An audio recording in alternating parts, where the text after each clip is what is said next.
Good evening. This is Wallace Gator Bradley.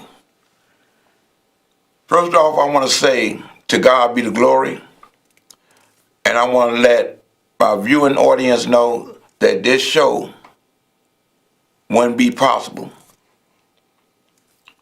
without the help of the chairman of United Peace Inc., who's also the director and the producer of the Bradley Report, and she's none other than my loving wife, Miss Terry Marsh. With that being said, let me get into the most important thing outside of my love for her and my fear for God, is this election that's coming up February 26, 2019 in the city of Chicago. It's the mayoral and the automatic elections, along with the election of a city treasurer and a city clerk. There's a lot of things that's been happening within the news within the last week. And then there's a lot of distraction that's being put out there so individuals will feel like, why should they go vote? The government within the state of Illinois, the city of Chicago, and possibly with the Cook County government is going to change within, it was 90 days, now within the next 60 days. First off, I want to thank everyone that came out and voted during the 2018 state elections. I want to make everyone aware, in case you didn't know, that Honorable Secretary of State has made history as being the longest serving Secretary of State. I say that because they were celebrating in 2018 the bicentennial of the state of Illinois. That's 200 years. Within 200 years, Jesse White has been the longest serving Secretary of State. He's been there for 19 years. The longest serving. That transcends a very important cultural piece for me, the African American community, that he's African American. But one thing for sure, he's won all the counties within the state of Illinois, be they Democrat or Republican. This last election, he got 3 million votes. And I'd like to thank the voters for coming out and voting blue in the state of Illinois. That helped elect J.B. Pritzker as the new governor. Right now, he's the governor-elect. The inauguration, I believe, is January 14th. Historically, we have the first woman to be lieutenant governor that's of African American descent. We were blessed to now have 4 African American congressmen, and one of the youngest congressmen that's in Congress is Miss Underwood. And what's so wonderful about that is that the people in her district didn't elect her because she was African American. They all came together to elect the best person to beat that Republican, to help go in and make it where the Democratic Party can take control of the House. I want to say congratulations to Congressman Chewy. I want to commend Gutierrez for making decision to step down so that Chewy can run, because that's very important to me, because I know them both. I know one was Puerto Rican and one was Mexican. But here's an individual that transcend even their cultural differences in order to bring better government for the Hispanic and Latino community. I know they have another word that's bringing them both together. I got to first learn how to pronounce that, so I don't want to mess it up.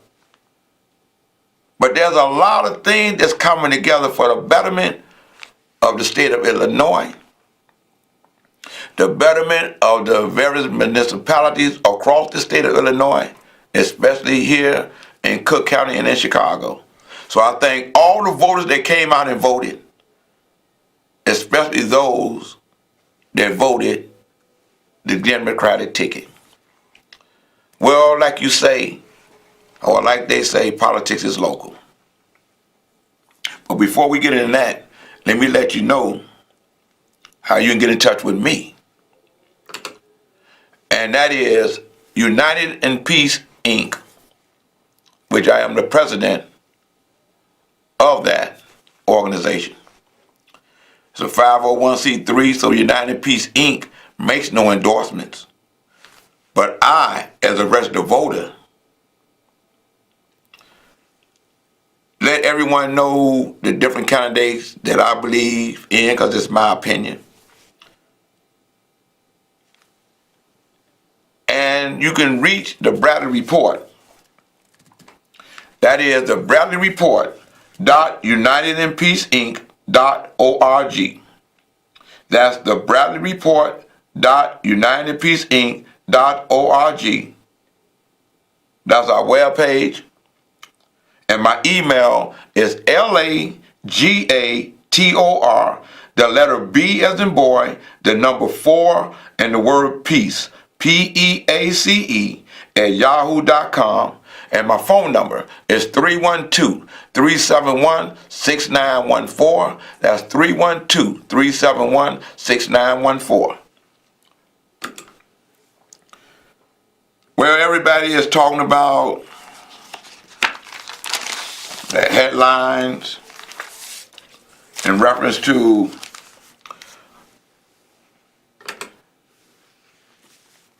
Chairman Burke, Alderman Burke of the 14th Ward. I, for one, believe that everyone has a right to go to court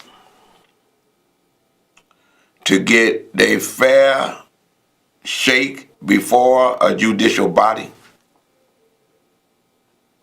I don't take all information sheets or indictments as meaning that an individual is guilty just because he's been indicted. I know him as being an honorable man to me, and I know his wife, the Supreme Court Justice Ann Burke, as being a very honorable woman, and everyone in the city of Chicago, all across this country, know the fine things she's doing. And I know his family, so I want to personally say that prayers from my family to God is that they bless Burke's family and every other family that's going through whatever they may be going through.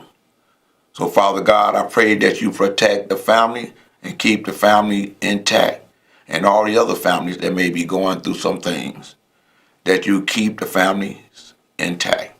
With that being said, I want to say to God be the glory. And then another one of the things that's very important is all the mayoral candidates, and a lot of the media and a lot of people are trying to say that Alderman Burke was getting a donation for Tony Prattwinkle when she was running for re-election as the Cook County Board President. She was on my show earlier, and she explained what happened. And if you read the stories, you realize it was an electronic donation for $10,000. And once her people saw it, they sent the money back. You know what I mean? Within days. So when I see someone that know all this, and they harping like it's wow, she's caught up in this. And then when you read the story in the Tribune, and you find out that the fundraiser was put together by Gary Chico and Burke in honor of Tony Pratt-Winkle. And as you know, Chico was a mayoral candidate. I didn't see nowhere where they say Chico, Leslie may have done some crooked with Alderman Burke to help Pratt-Winkle. He's a mayoral candidate. So if anything was wrong, don't just try to put the stank on Tony Pratt-Winkle and don't bring it to Mr. Chico. And then when I read in the same story, they make mention about Mendoza. So I'm saying it was a lot of mud, a lot of dirt. It ought to splatter on everybody and let everybody try to clean their act up. So I'm just saying everybody got a right to vote for whomever they may want to vote for. You got a right to be with your candidate.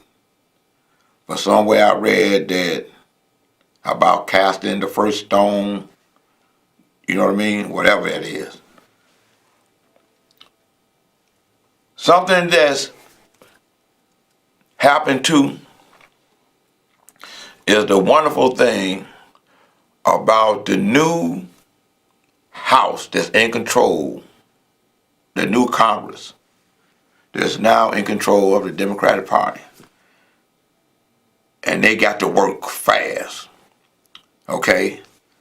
They approved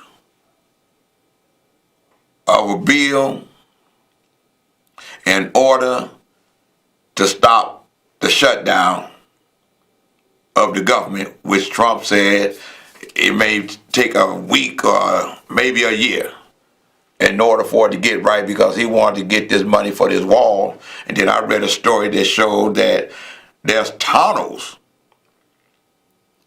that's being built or they're discovering it's coming from Mexico straight to the United States. So why are you trying to build a wall and they digging underground and coming into America?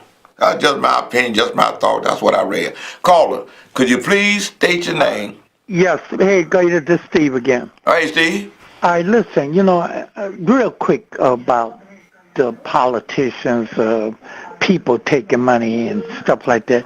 Let me tell you something. I have got into a point in my life, everyone got a story. Everybody got a story. Everybody have did something somewhere, somehow. But again, do you condemn everybody who did something wrong? And another thing, how you going to know what they did? They might have did something for good. I don't know. I just don't know. The most important thing, I think, is what in your heart, in your mind, who you believe could lead us and have this city tight. I think that's the most important thing. I agree with you. And Donald Duck, let me tell you something. I can't believe anything what that man said. I mean, listen, how can you believe anyone that will lie so much and don't remember what they lied about? It might be something as you was a kid. I was taught, if you tell one lie, you got to keep on telling lies to cover up that other lie. So you're always going to end up being a liar. So the best thing to do is try to do the best that you can, tell the truth, do what you're supposed to do, and everything be good. But this man, as a president of the United States of America, in my lifetime, I have never, ever seen anything like this. It's just something just not right. It's just not right. But that's only my opinion because, see, there's some other people love him. So, right. Again, It's what people believe in their heart and what they do. Gator, I was so glad to see you coming back because, like I said, I wanted to tell you about that article in the paper, and I I believe that, Right. some years ago. I really did. I just think things have changed so much, it's too late. Right. But, Steve, like I say, I I agree with you. You know what I mean? But me personally, I see it how we once knew how important it was just to have a rotary dial phone. It was communication. yeah. Then we got the beeper, and we didn't have to stay close to the phone. Then came the cell phone, and we made things work for us with the cell phone. All that I'm saying is this, because it starts at home. Okay? That's right. I'm not saying that Larry is a panacea. You follow what I'm saying? Mm-hmm. I'm just saying that there's individuals out here that man can probably say, hey, let us all talk to our children and let our children know as parents. Right. If you engage in senseless shootings and killings, Right. raping women and children, Right. disrespecting and robbing elders, Yes. child, I'm not going to help you. Right. And that's the first step. You follow what I'm saying? So, just like it says, it takes all of us. Mm-hmm. And the solution, as I see it, is a big quilt. Okay, it may start off with a bunch of patches of material until we start sewing it together. And Be a nice blanket. right, you know what I mean? Yeah. So something else I want to say that's key. Parents, do you know that the water tower place has now a parental guidance required policy has been imposed by the water tower in an effort to eliminate disruptive behavior by unsupervised youth. They have made the difficult decision to implement a curfew program. Okay, a curfew program. And when you look at what's really happening, we're seeing what's happening. We got young African Americans that's jumping on the L, they're jumping on people, they're getting up off the Chicago stop, off the red line, and they're running in groups and everything and harassing people. They're not Euro-Gentile, they're not Hispanic, they're not Latin Americans, they're not immigrants. They are as a people, children. And they're making it hard, they just made it hard for the parents whose children are doing right to get out of the ghetto just to come downtown and enjoy the city. And I believe that this requirement may be challenged in court. And I believe that they may have a leg to stand on because when they show the tapes of the individuals who happen to be coming down there and made it where they have to do this ordinance or this policy, everyone else is telling their children, or they're saying, okay, we with the policy, and they're trying to make it, I believe, the so-called parental guidance required policy will be implemented at 4 p.m. Friday and remain in effect every Friday and Saturday afternoon and evening until further notice. I think there's an age limit to this. To gain entry, sound like Trump's wall to me. In America, to gain entry to the mall, patrons must either be over the age of 17 with an ID to prove it, or accompanied by a parent or a supervising adult who is at least 21 years old the policy states. Let me read that again. To gain entry into the water tower place, patrons must either be over the age of 17 with an ID to prove it, or accompanied by a parent or a supervising adult who is at least 21 years old, the policy states. This is a start to making it where African Americans will not possibly be allowed to come past 35th Street to go downtown because of the actions of a few individuals who they are recording that's doing that. They got a face that they can put up with face identity recognition or whatever it is to say that that's John Brown and not the African American community or all African American children. And I'm saying, African American community, don't be quiet about this, because you had nothing to do with them putting this policy together, but they want our money when we go in the mall to spend.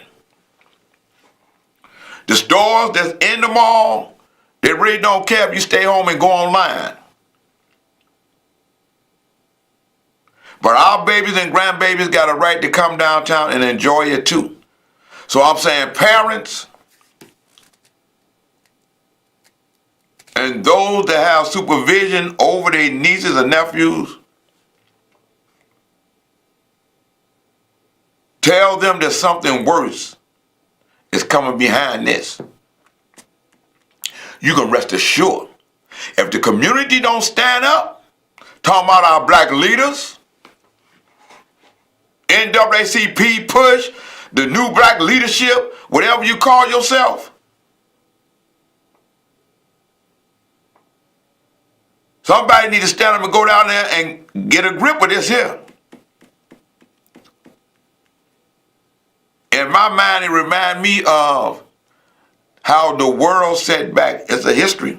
You can Google it. How the world set back and then paid too much attention. I'm not saying that they Hitler. I'm not saying that they Germany. I'm just talking about history. How people sat back and then say what was wrong with what was happening. And then the Holocaust happened. I'm not saying it's equated to that. I was appalled when I saw the news and saw how them African American children, or any bunch of children, get off on Chicago Avenue or go on the L on Chicago Avenue and jump on people just trying to catch public transportation. Y'all got to stop it. And individuals that seeing them do it, we need to use our phones and our Facebook Live and everything else and show them, so that we in our community can help find individuals that's doing this and give them help. If they need love and a hug, we got to give them that. Or something. Or they going to make it where they going to say, hey, we don't think Gator should be down here or downtown. Or you shouldn't be here and be downtown. Like I say, it's in Chicago paper. Fran Spellman wrote the story. So all y'all that's Google this and then share this with your loved ones and everybody else that's on your pages that's 5,000 strong or whatever it is. Wake up. Policy is like a law to the individual that feel that they can do this and stop a person from coming in somewhere. And they try to dress it up. And they got a right to protect the people that's in their businesses. But did they call Reverend Jackson? Did they call Mr. Farrakhan? Did they call anybody in the black community to say, hey, can we come down there? We need to address this issue. How do we address this delicate issue? Who did they call within the African American community? Did they call the business leaders? Did they call elected officials? Okay?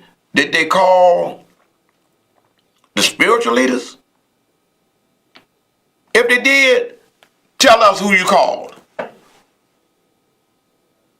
so that we within our community can get up with them, because they told no one this. And when they come with the sweep, your baby may not have nothing to do with this other than to come downtown, because they feel they got a right to come downtown and spend their money and enjoy the Gold Coast like we love the Soul Coast. So I just want to say, pay attention to what's happening, because it's happening. It is happening. And this, if it don't get stopped and checked or rectified, it's going to be worse. The next thing you know, they're going to tell you if you live past 95th until they get an L to go out to 130th. At 10 o'clock, you won't be able to go to suburbs because they're going to make the buses where they can't go out there. This is Wallace Gator Bradley, and I want to say, to God be the glory. To be warned is to be aware. I love you.